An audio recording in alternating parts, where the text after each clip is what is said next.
Ladies and gentlemen, welcome to episode 4 of Love is Rotten with your host, July 9. Now, we got a few things to speak about it, so let's get into it because if nobody's going to speak about it, I will be. So, we got a bunch of stuff from everywhere to everywhere. I seem to, every episode, I'm like always speaking about Kanye. Kanye and Adidas always going through something. Always something. Like Adidas doesn't know what they want to do with Kanye or with the stuff that they have. It's always something, man. But it seems like for now they have excuse me, more. For now they have found like equal grounds, I guess, or they came to the conclusion of finding of doing something. And I guess so everybody would kind of benefit in some way from this whole thing. So basically, Adidas is going to sell the remaining Yeezy products that they have, and they're going to donate the proceeds to charity. Now, there's allegedly they're gonna be donating money to a few of the charities. I'm not sure which ones they are, but I know there's one of them that stood out to me the most, and it was one that's actually created by the George Floyd Foundation. So I guess his daughter's the one that's like running it or behind it or owns it, along with the family and stuff. So they're gonna be actually George Floyd's family is in the foundation is actually going to be one of the charities that's going to profit out of this whole thing that Adidas doing, which is like selling the merch that they have, because I guess they're not gonna give it away for free. They're not gonna burn it because they're not gonna take a huge L, because they need to sell what they have from because it's too much money. It's too much to just not sell, and Adidas knows that, and they're not dumb. They're not stupid. They're not gonna take the L, because if that's a lot of money to make with all that stuff. So I understand them, but they like shot themselves in the foot, because it's like they did all that. At the end, Yeezy's still gonna have his little cut. He gets his 15%, obligations through the contract and stuff. So, he's gonna get his part.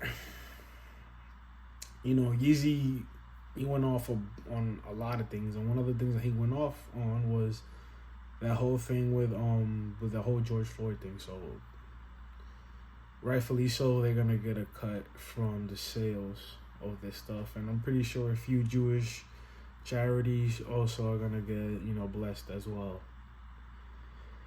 But yeah, these people is always Adidas and Kanye is always going through something. I doubt that they're gonna continue doing business after this. I doubt, because I just don't think even if they wanted to, just in the public's eyes, they're just gonna look dumb if they go back and dabble again, just because they already did what they did. And they could, but they're gonna lose a bunch of respect. They already did already. So, but whatever. Would they go back? Probably. I think so, just because of the money. The money's right. But then again, I don't even think he would, just because of Adidas did already. So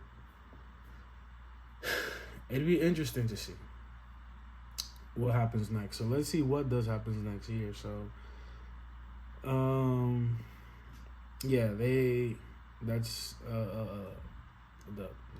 they're not gonna restore no damn no damn friendship. But my boy Johnny Depp.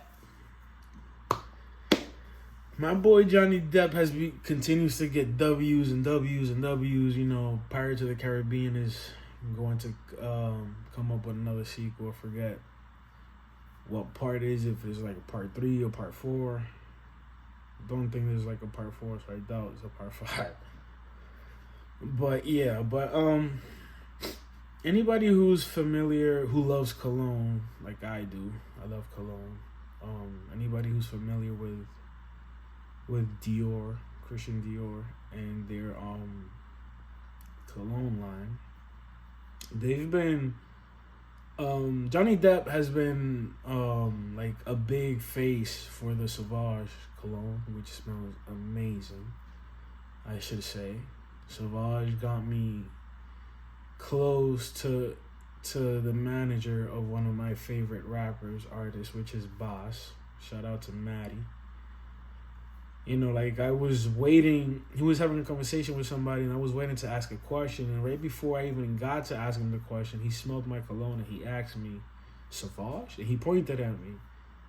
And I was confused. I was like, what?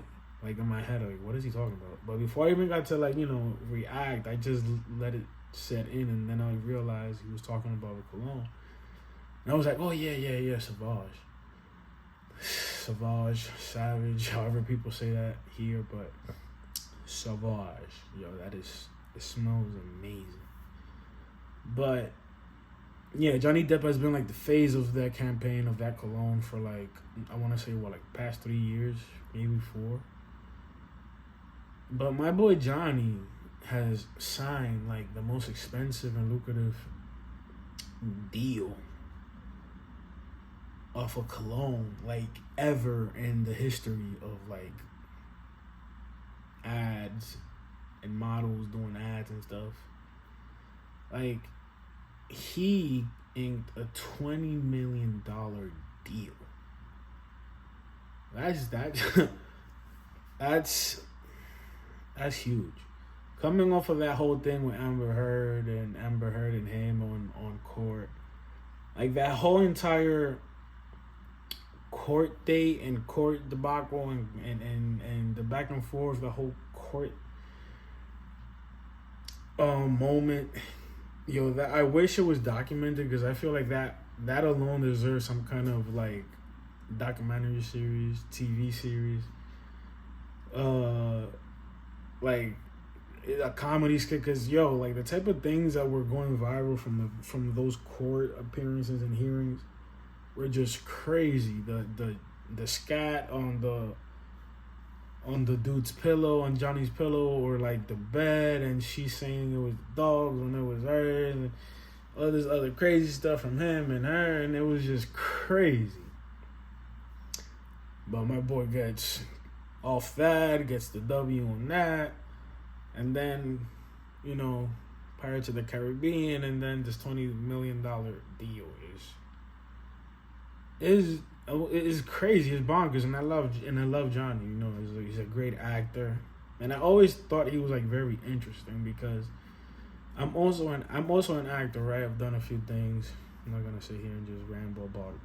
At some point, maybe I will, but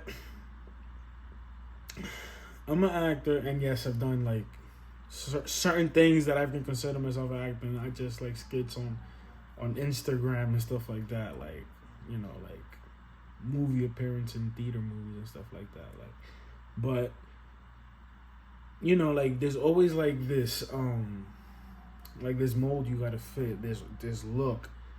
Like, you can't have too many tattoos, or you can't look too artsy. Like, you can't have like this look to you that looks like very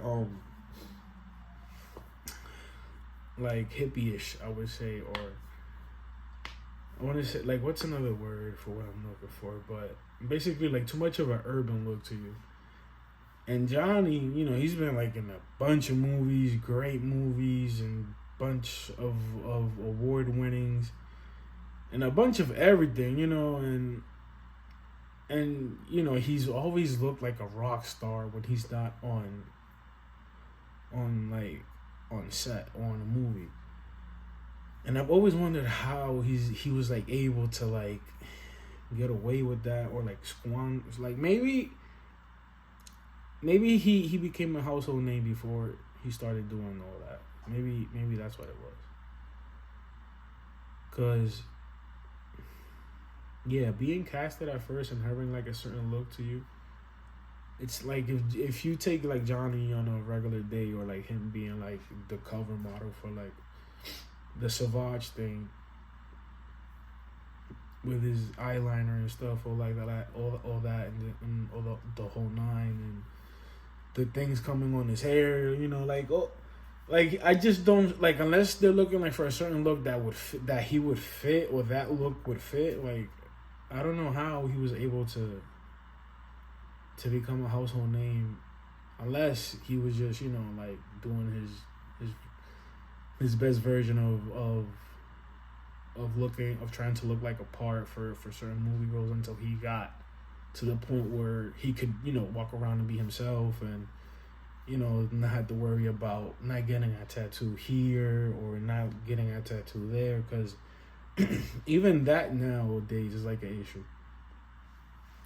I mean, I think now it's being more acceptable, but there was like a point where you couldn't have a lot of tattoos and stuff, because like covering your tattoos would sometimes be a problem, unless you were like somebody who was like worthy of getting those type of things like covered up, like a rock type, say, like you would say,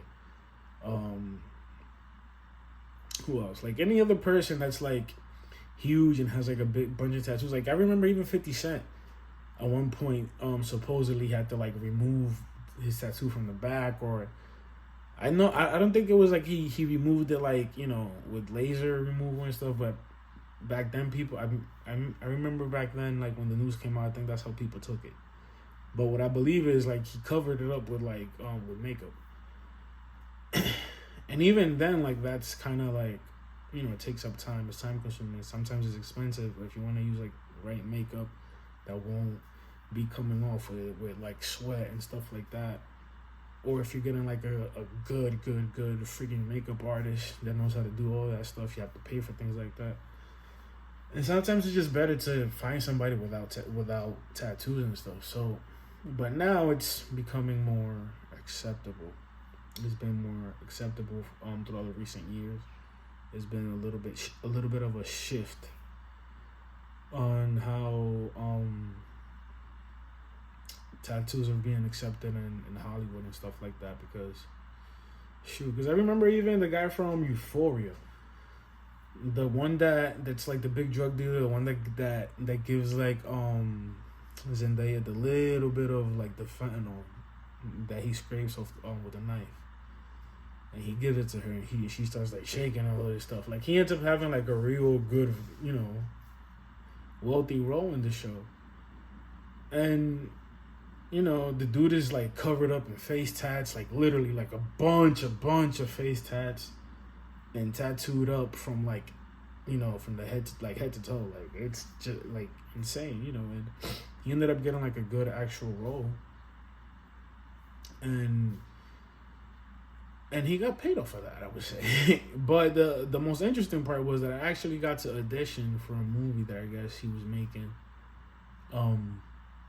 for himself, I guess, to lead or something like that, because I remember auditioning, and then he came in and I wasn't sure who he was. I just thought to myself like, yo, he looks mad familiar. Who is this guy?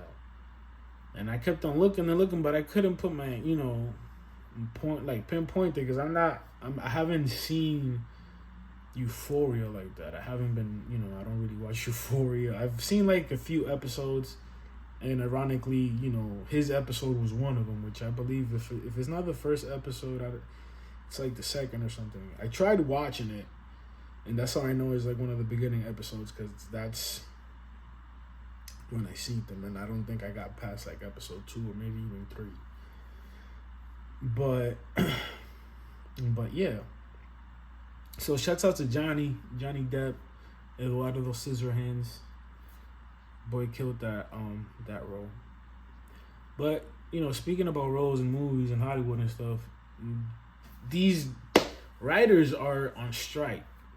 These guys are on strike, and I believe they have the right to be on strike, because like the way the movie industry is set up is not exactly how people think and stuff. Like, these great shows that we learn to love and stuff, these are made by great writers. They have a team of writers. It may be led by one main writer, but then that person may have like little teams, little people set behind them and stuff to help the script become like great, amazing, and help develop continuous like scripts of from the same thing, to add on to like a part one or part two, or add like series to episodes and episodes to series.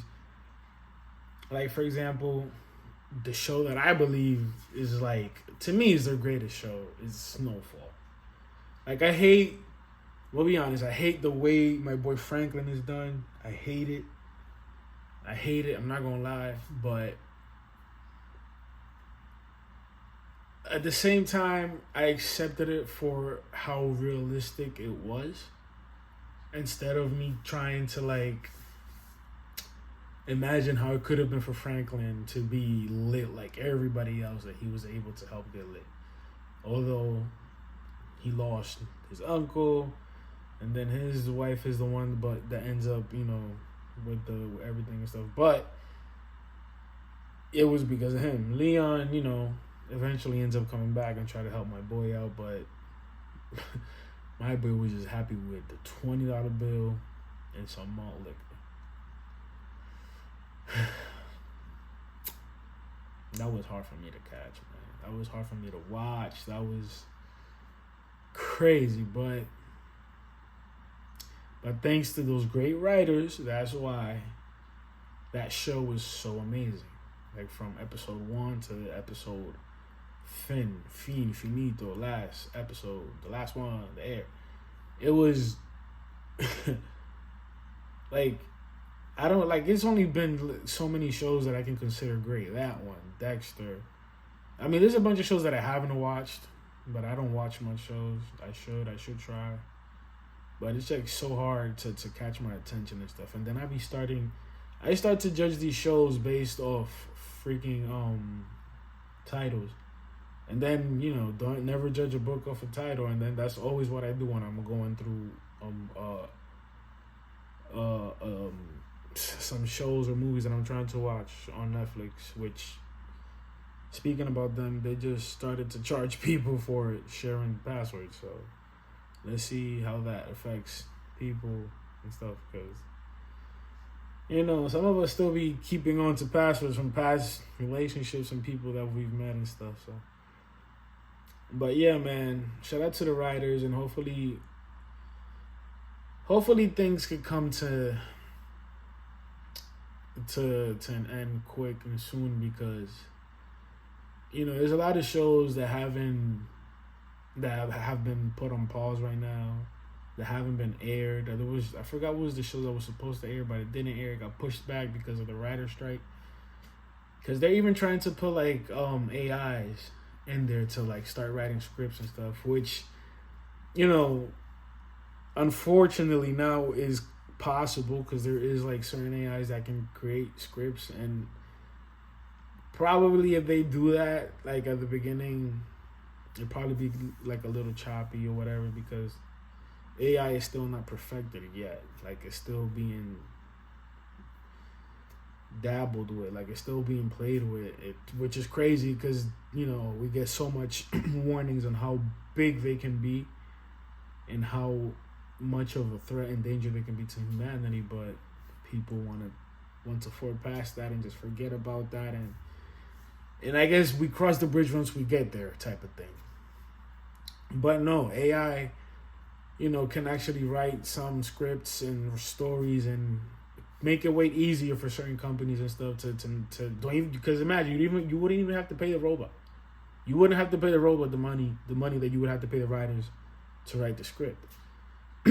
And that's the issue, because they're trying to and they're trying to somehow present that like in what could be possible moving forward, but nobody's trying to accept that, because then that puts writers out of a job, and then that's like very crazy. Like, I guess you would go by your own and find somewhere else or do it on your own or whatever, but imagine like watching a movie being like thought about and scripted by a robot, not even a human, by a robot.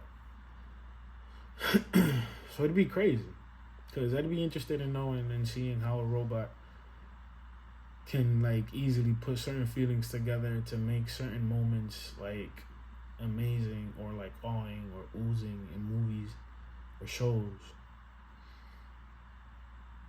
the way humans do, because we're humans. We know how it feels. We know how certain things feel. We have great imagination, all these things and that. We have a brain, but AI, a threat, and not even Allen Iverson the way I always thought that AI would stand for. Allen Iverson, no, now it's artificial intelligence. But yay, who? But let's see what's into here. So my boy Lil Durk, shout out to Lil Durky, yo, Smirk, dropped a song with Cole, which is the GOAT, the greatest rapper alive, my favorite rapper. Don't argue me this. I'll go back and forth with you all day. I don't care if you don't gotta grab me. I don't give a damn what you can say. Cole is the GOAT, the greatest. We don't gotta talk about this. It's set. But my boys came up with a feature together, and the song is amazing. All my life, all my life, for my life. But yeah, apparently some guy in Dubai was trying to convince Lil Durk, Darkio, and Ratatouille, the Ratata, Master Splinter, 6ix9ine, to a boxing match for 50 M's. Some dude somewhere in the islands of Dubai was willing to bet 50 million or put 50 million as as like the winning prize for whoever wins. And apparently they presented this this opportunity to 6ix9ine via DM. And 6ix9ine said no. That the only way he would do it is without the money, for free, in a hotel room with doors locked.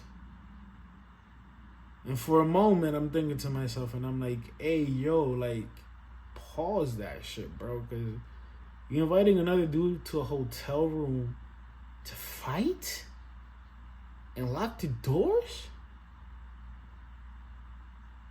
Like, it could be any other place. Why a hotel room, bro? Like, why you gotta have a bed in places like where you gonna fight? Like, you wanna just like awkwardly swing, miss, land in the bed, ironically in doggy position, and then you end up getting like hammered from the back by Lil Durk or something. No, let me stop. But yeah, he said that he'll do it for free in the hotel room, and he'll just squabble for free. Lock the doors, make sure nobody go in or out, and just beam, boom, bop, bop, bop. But Durkio said no, he's good. He see the type of time he on, and I guess he said no. He said, I guess he figured that I can lead him into getting into jail because 6ix9ine is an informant. So there's a saying that you get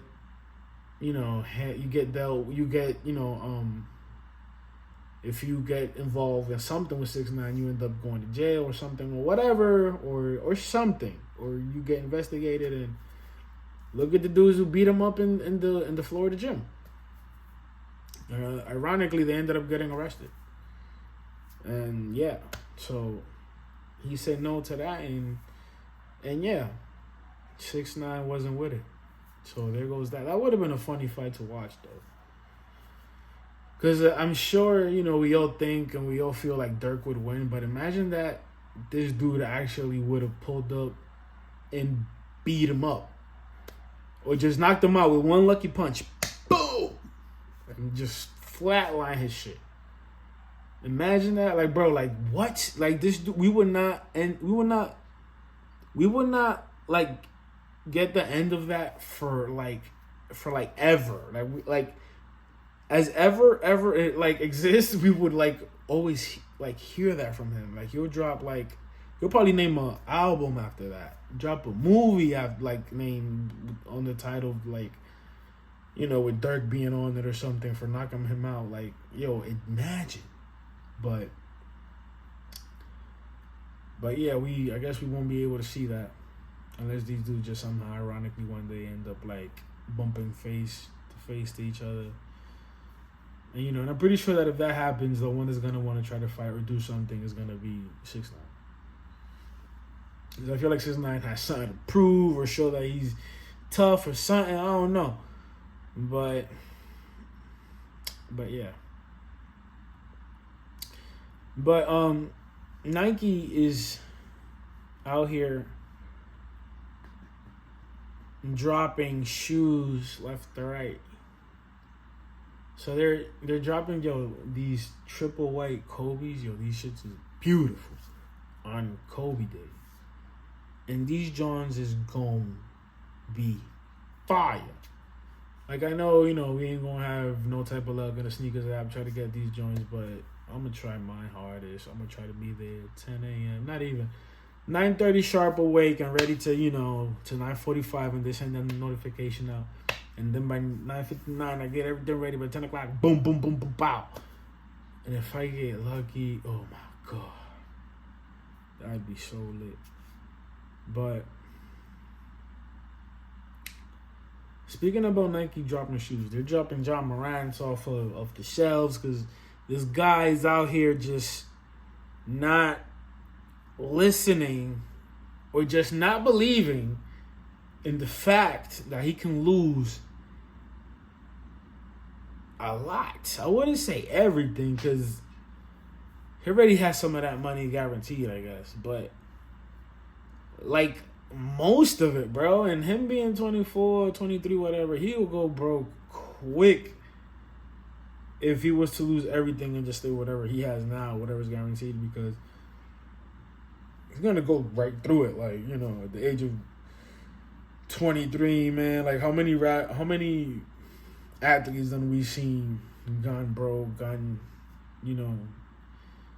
bankrupt and all this stuff after known to being, like, one of the most paid or one of the most known players ever. Like, the most saddest story to me would be, Delonte West. Like, he could literally, like, walk up to this dude and, like, he was literally, like, in the Cavs team with LeBron James and in like, early LeBron James career and stuff. Like, and Delonte was, like, one of the best point guards in the league. Like, no joke. Like, before Delonte ended up going to Cleveland, like, Delonte was, like, his name was a household name. Then going to Cleveland, like, it was getting more up there, too. And to see his ending was just crazy. But Ja Morant, after going on this rant, not even say rant, but going on this tour of apology and going around saying that he understands that his actions lead to bad things and he can lose this, and he understands that he has to be a role model and do this and do great and yada, yada, yada, yada. He ends up getting caught again, but a little different because this time is his homeboy that's on live. And he ends up, like, kind of, like, tilting the phone towards Ja, and Ja has, like, the gun or, like this, or he just, like, dangling, whatever the case is. And then, the homie, like, right away switches off and takes the camera off, as he should. And I'm not even going to say is the friend's fault. Because now, I guess it would depend what kind of timing the friend is, but I looked at it as in like me when I'm with my boys, right? Like there's been plenty of instances where like we've been in the car listening to music, jamming, and we've been joking, and our favorite song comes on, or whatever the case is, and we just take off the phone and we just record the moment of us joking and this and that to the third. And I never saw anything wrong with that, unless there's like something that's happening that's inappropriate that shouldn't be recorded. But if it's just like a fun moment with the boys and stuff like that, we just want to record like the moment of us like in the car listening to a song going somewhere, like showing, how strong or not. I mean, yeah, in a way, like how strong our bond is, we're always together, yada yada, da da da da. We're just, just doing regular stuff, at a young age, especially when you're not doing anything wrong, right? So that's why in a way, like I don't really fault the homie, unless he knew that Ja would take out the gun, or Ja had the gun, or Ja might flash the gun. Then that's different, because imagine then being like friends with this NBA player that you guys are all homies, you guys all had like this dream of like him making it, or like there's always this conversation like, yo, when I make it, this and that to the third, whatever the case may be. Or who knows if those are like those types of homies, like his like real close friends, because I would expect his real close friends, some of them might just be with him or just leave, because that's normally how it is, like you'll find like a spot for like your close friends or family members, like on your circle, that you can kind of somehow provide in some sort of way, or have them like provide for themselves in a way that benefits you too, like working for you type of thing. So like having a friend that's an NBA player, and sometimes you want to show off that you're with a friend, or you just not even want to show off, but it's just like the same moment that I'm speaking about, like with my friends, us just ironically just wanting to film certain moments, because it wouldn't even be just me. It'd be like other friends that I have that I had like there at that moment also, just for memories, for us to have and look back on it and just speak about it. Like, yo, bro, remember this day? Yo, remember y'all this day we was this and that, da da da, we was lit, yada yada yada. So I understand that. So then imagine having like a friend like Ja Morant too, which probably kind of puts like you in this position, like, like, wow, like my friend is actually this big, huge star or whatever. So it might make you want to even record a little bit more, because you might not even be around him a lot of times, So just for memories for next time that you get to see homie, whatever the case may be. So I don't really fault him. The one that I really fault is Ja Morant. Like, if you see your friend already on live, and he has and not even on live, like even if he has his camera in front of him, you know that he's recording himself. So why even put yourself in that predicament of just trying to show your gun when you know that your friend just might put the camera on you because he already has it out, and you already know that you're already like hot for doing this whole gun thing? And what's the purpose of you trying to like listen to certain violent music like involving guns and stuff, like dangling a gun and stuff? Because even if it's not anything bad, it's just the fact that that environment, the music, listening to it, waving the gun, like listening to the certain type of artists that's like well known and documented for having these violent issues and stuff, which has nothing to do with you, but at the same time it's just the environment. Again, the environment of where you're like flashing the gun, the music, and it's just like not a good look. So it's like, when will homie understand? When will homie understand, right? Like, it's insane. Like, you can blame whatever, but the only person to blame is him. Like, you're not gonna tell me his age or he's too young, whatever. Like, I understand that the human brain doesn't stop evolving at the age of 25. I understand that, but that doesn't give an excuse for a grown dude. I'm not okay, so I'm not even gonna say grown dude because at the same time I understand, like I still myself consider myself a kid at certain times. In the sense that, not even a kid, but just like a young adult, in the sense that I still feel like a teenager. I still do the same things that I used to like to do back then. Like, I still like to watch cartoons. I still like to joke around, play around, be humorous and stuff like that. I always thought that by the time that you get to a certain age, you're going to just be a boring person, or certain things not. So I always want to keep the little kid in me alive, so I understand that. But at the same time, I understand what getting in trouble feels like. I understand how coming from nothing and getting into something that's huge feels like. Even if I already come from something was like, because the whole thing is, it's fuck where you come from, right? It's just the understanding of the things that you're not supposed to do, but you keep on doing repeatedly. And then, you consciously understand these things because you speak about it in front of people, on camera, off camera, and, you start getting supposedly treated things for it. Like, you start going to, like, AA meetings and things like this for therapy. And so, I'm not going to say AA because AA is Alcoholics Anonymous, but, same thing. So, it's like, I understand you're 22, you're 23, whatever, bro, but that's like a weak excuse to even blame it on age, because I've been 22 and 23 and I know wrong from right, and I knew wrong from right. And I had other friends even younger than that also knew right from wrong.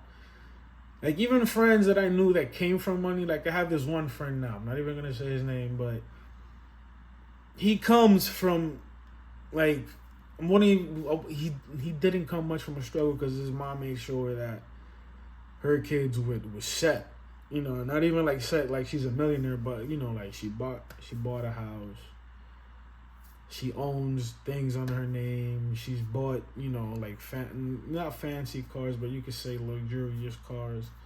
Make sure that the son had like a good education. Make sure that the son even tried to go to school. She had to pay for it. She would pay for it. Make sure that the son had a car by a certain age. That had a job at a certain age. Even gave him a darn freaking like business by a certain age. And then she tried to tie something else next to it to like grow it, and in case that didn't go through, like, it could be flourishing through another side, like, and he would know right from wrong. Like, even if he was to a certain extent, like, felt entitled, or if he was spoiled, which he really is and was. But, like, even, like, he would know, like, I'm pretty sure he would not fuck up a bag like that, because we would, bro, the amount of times that we would try to come up with schemes to become rich and become lit, like, we've lost plenty of money trying to come up with schemes on how to do this and how to do that, and just get rich quick schemes, and and just scheme. But anyway, for you to just blame it on age is just kind of dumb, because especially if you get caught multiple times, because it's not even just gun incidents. It's mom calling him to come and check out an incident and press some dude at the finish line when she could have called the cops, or she could have called the husband, or she could have called anybody else, or even security, for some dumb shit that she felt like, oh my God, I need to call my son. And then this nigga come like 20 deep and try to press on me and this and that. That's one incident. Then apparently some 17-year-old at your crib. And then you do some other stuff, and apparently, and now he sues you, and it's like, dude, like, you would think you would understand, right? And then the gun incident in the strip club and stuff during like a game day, like after, And it's like, you know, it's like, bruh. And then this last one with the gun and his friend on live, whatever. Like we could blame whatever, but it's like, dude. Like, it's like you can blame the fact that you know he's on camera and you still want to show off the gun. It's like it comes off as in like you purposely wanted to do that. Because you didn't even try to hide it. Like, your friend was the one that had to take the phone away. Because you seemed like you were just going to keep on doing that. And it's like, bro, like, man, unless he just thought that the homeboy was recording it and not him being on live, and he thought that it was just going to be like something that's going to stay in the archives. Maybe he thought that. But it's like, even then, bro, like, maybe you didn't think that he probably one day just that's just not the archiving memory that you just want to have.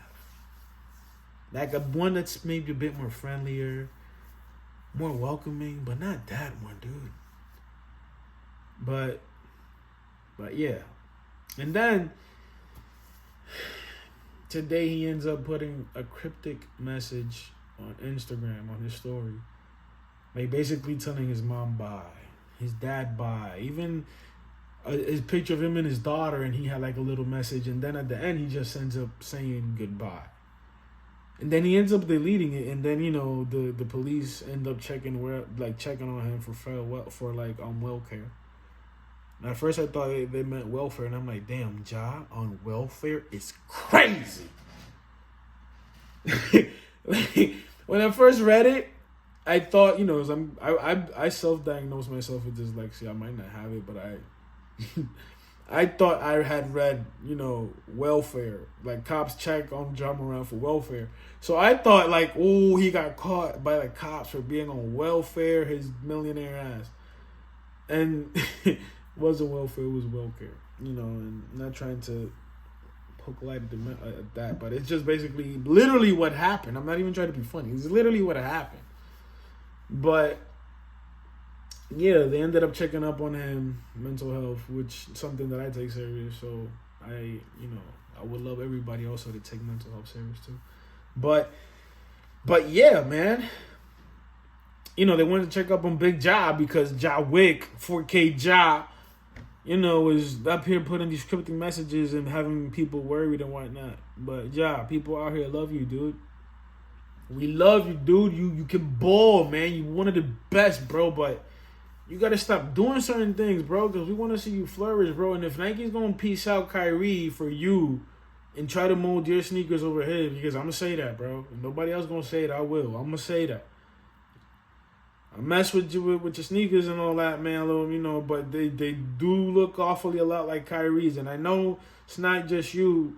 Nike has something to do with that because they knew that Kyrie sneakers is the most popular basketball sneaker, the most sold basketball sneaker outside of Jordan and probably LeBron. Like, for actual, like, kids love these damn Kyries, bro. Like, LaMelo now is taking off with these Pumas and John, but Kyrie, it. Like, I have a few homeboys that they don't even buy Jordans, bro. They just buy Kyries. And it's like, bro, how you get Puma with Kyries? Excuse me, like, how you get play with Kyries, bro? Like, unless you're on the basketball court, you break somebody's ankles and somebody's watching a girl and she get wet. Other than that, like, bro, what? But yeah, man, that's just to say.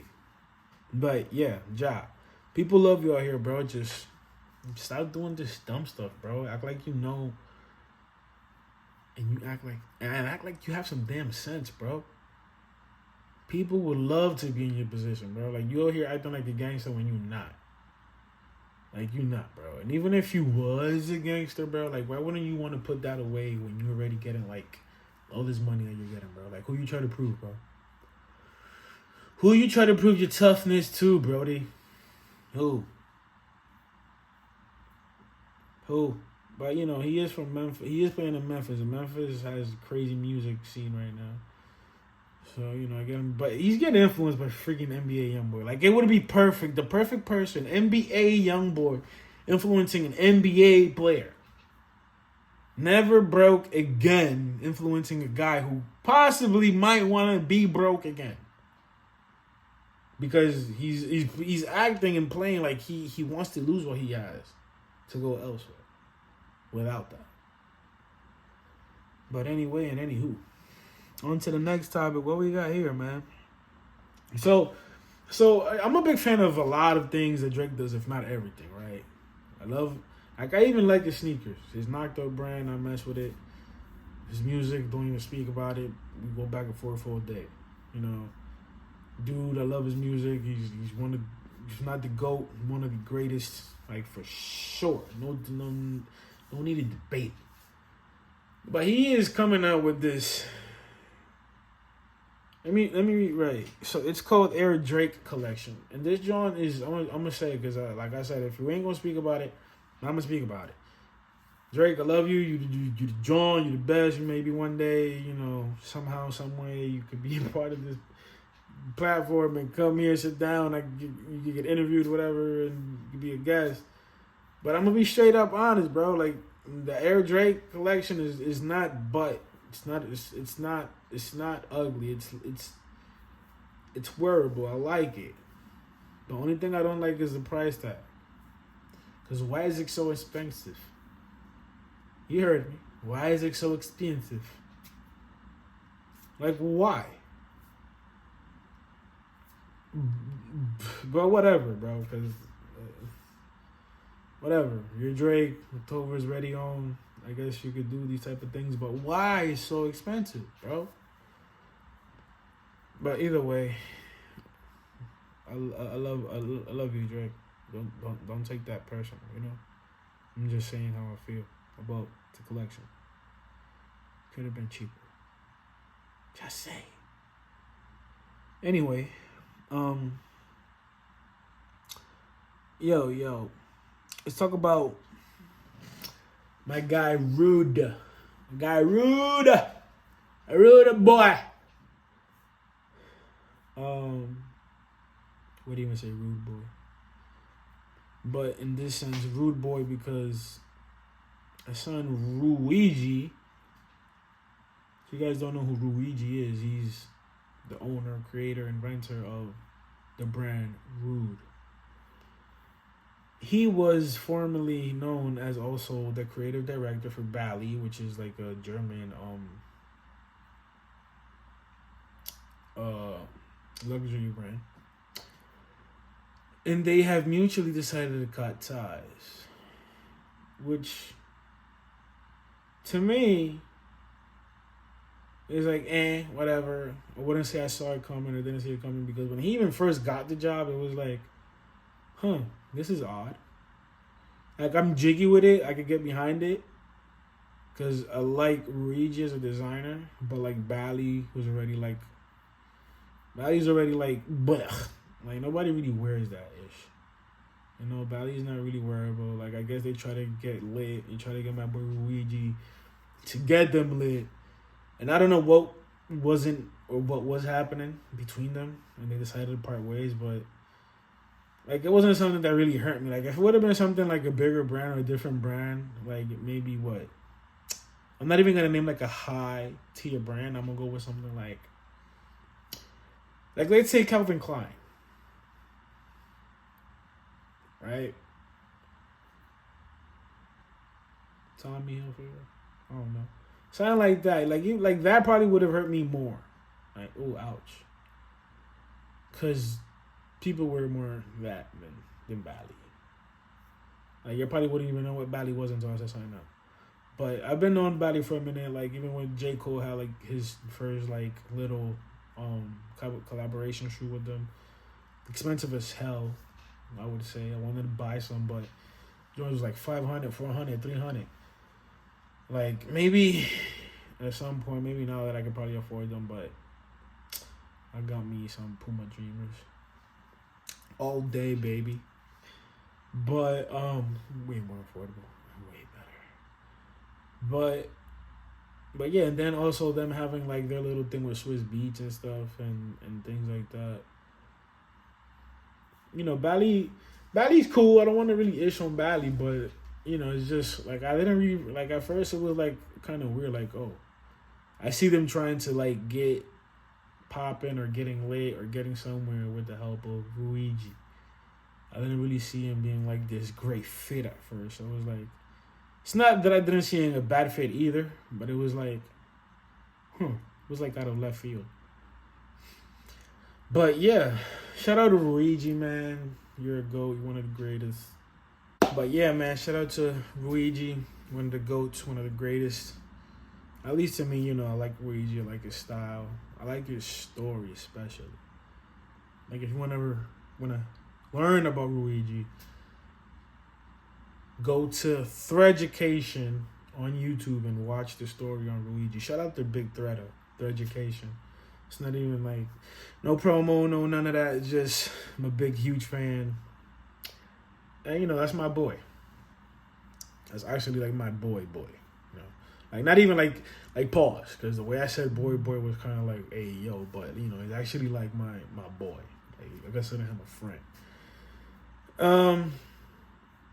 Hopefully you consider me a friend too. But if not, it's okay. He's on my friend list. But yeah, man. This episode, it's long awaited for me. Cause I been a little late on a few things. I'm probably one of like the latest one to report on these topics, but it's alright, man. It's cool because I had to get a few things right before I did this, but yeah, man. Love is Rotten episode 4. We have came to an end. Hope you guys enjoyed as much as I did, because I loved making it for y'all, man. And I'm out. Deuce. Bye. Enjoy. Bye. Boom.